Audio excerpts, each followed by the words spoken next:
డబ్బు, అనారోగ్యం, ఉద్యోగం, వ్యాపారం, అప్పులతో బాధపడుతున్నారా? మీకోసమే launch your future program. Hello నమస్తే, వెల్కమ్ టు సుమన్ టీవీ. ప్రస్తుతం మనతో మ్యూచువల్ ఫండ్స్ డిస్ట్రిబ్యూటర్ శ్రీనివాస్ గారు ఉన్నారు. వీరితో మనం మ్యూచువల్ ఫండ్స్ గురించి రిలేటెడ్ అన్ని విషయాల్ని కూడా తెలుసుకుందాం. హలో అండి, నమస్తే. నమస్తే అండి. సో నార్మల్గా ఏంటంటే కొంతమంది అనుకుంటూ ఉంటారు, మనకి అంటే ఇప్పటి వరకు వర్క్ చేసాను చాలు, మనం 60 years వరకు ఎందుకు, ఒక 45 కానీ లేకపోతే 50 years రాగానే వాంటెడ్లీ రిటైర్మెంట్ తీసేసుకుని ఇంట్లో ఉందాము, లేకపోతే ఫ్యామిలీతో స్పెండ్ చేద్దాము, లేదో కొంచెం స్ట్రెస్ రిలీఫ్గా ఉందామని అనుకుంటుంటారు. అసలు యాక్చువల్గా అంటే మీ పాయింట్ ఆఫ్ వ్యూలో రిటైర్మెంట్ అంటే ఏంటంటారా?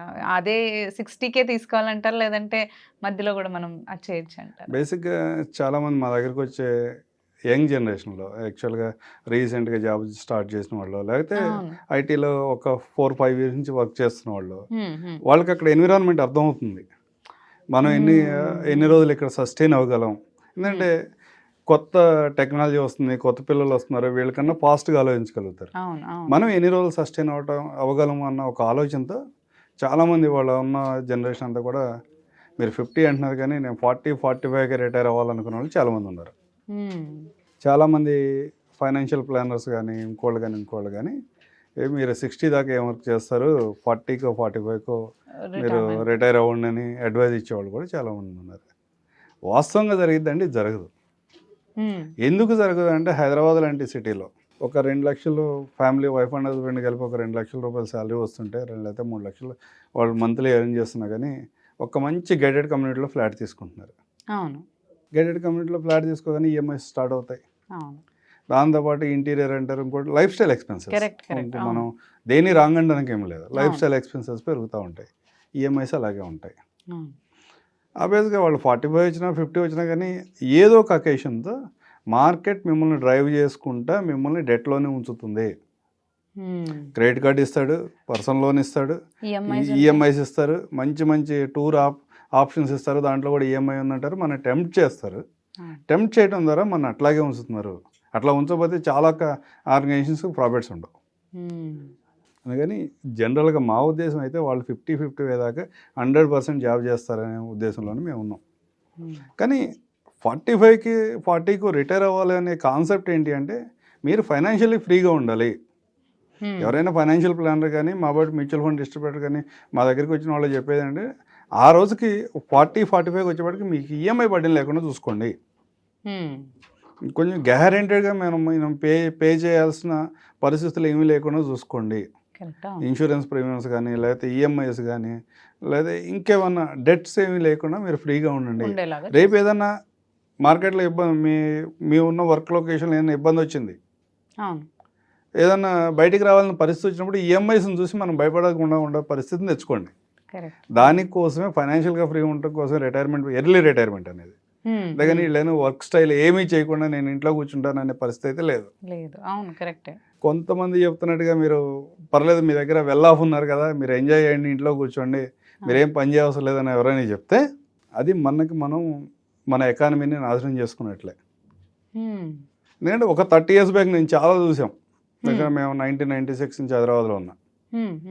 హైదరాబాద్లో ఉంటే చాలామందిని చూసాం. దగ్గర చిన్న ఒక డబుల్ బెడ్రూమ్ అపార్ట్మెంట్ అంత స్టేజ్లో ఉన్న చిన్న కంపెనీస్ ఇవాళ లక్షల ఎసెప్టీలో వాళ్ళ కార్పొరేట్ ఆఫీసుని మేనేజ్ చేస్తున్నాయి.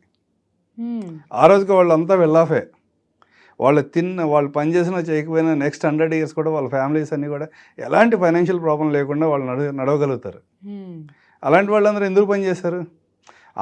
వాళ్ళందరూ కూడా ఆ విధంగా కష్టపడ్డారు కాబట్టి ఒక్కొక్క ఆర్గనైజేషన్స్లో దగ్గర 1,00,000 మంది ఎంప్లాయీస్ డైరెక్ట్ కానీ ఇండైరెక్ట్ కానీ వాళ్ళందరూ ఉండటం వల్ల ఈ 1,00,000 ఫ్యామిలీస్ కూడా ఫైనాన్షియల్గా పెరిగినాయి కదా, అప్గ్రేడ్ అయ్యారు కదా. దానివల్ల పిల్లలు చదువుకున్నారు కదా, పిల్లలు చదువుకుని అబ్రాడ్ వెళ్ళటం వల్ల ఇంకో చోట వాళ్ళు ప్రాపర్గా ఎర్న్ చేయడం వల్ల మనం ఈ ఔటర్ రింగ్ రోడ్ చుట్టూ వచ్చిన అపార్ట్మెంట్స్లో ఉండగలుగుతున్నారు. ఎవరు వాళ్ళే పని చేయకపోతే, వాళ్ళే ఎంప్లాయ్మెంట్ క్రియేట్ చేయకపోతే ఇంత డెవలప్మెంట్ ఉండేది కాదు. ఆబ్వియస్గా ఏమయ్యేది, మళ్ళీ మనం పూర్వకాలం ఏదైతే వ్యవసాయం చేసుకున్నామో అక్కడే కూర్చునే వాళ్ళం చాలామంది. ఇంత డెవలప్మెంట్ అయితే ఉండేది కాదు. ఎవరైనా పొరపాటు పడి నేను 45 సంవత్సరాల తర్వాత నేను పని చేయను, 50 వచ్చేపటికి నేను పని చేయను అని సొసైటీ కనుక ఆ విధంగా డెవలప్ అయితే మ్యూచువల్ ఫండ్స్లో కానీ లేకపోతే ఎకానమీలో కానీ మనం ఏదైతే ఫ్యూచర్ ఎక్స్పెక్టేషన్ చేస్తున్నాము జీడిపి గురించి కానీ ఇంకో దాని గురించి కానీ అవన్నీ కూడా మైనస్లోకి వెళ్తాయి. ఎవరైనా సరే అంటే చాలామంది చెప్పేది ఏంటంటే తెలుగులో చెప్తే కాలు చేయ బాగున్నంత వరకు పనిచేస్తూనే ఉండాలనే కాన్సెప్ట్.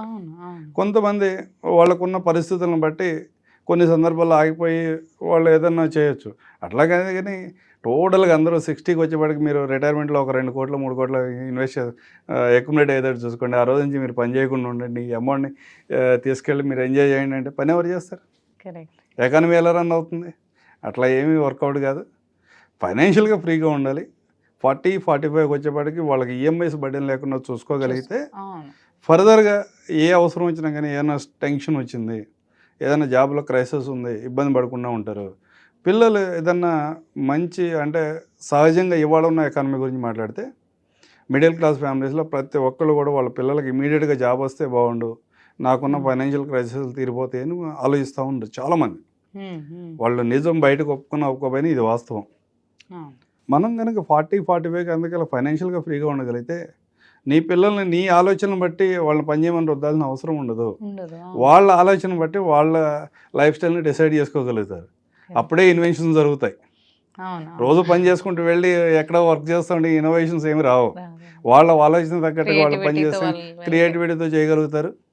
అలాంటి సందర్భంలో చేంజెస్ రాగలుగుతాయి, ఫ్యామిలీస్ డెవలప్మెంట్ అవుతాయి, కొంతమందికి ఎంప్లాయ్మెంట్ వచ్చింది. అట్లాంటి ఆప్షన్స్ కోసం ఫైనాన్షియల్గా ఫ్రీగా ఉండండి. వర్క్ అయితే 60 దాకా చేయాలని నేను అనుకుంటాను. ఓకే అండి, థ్యాంక్ యూ.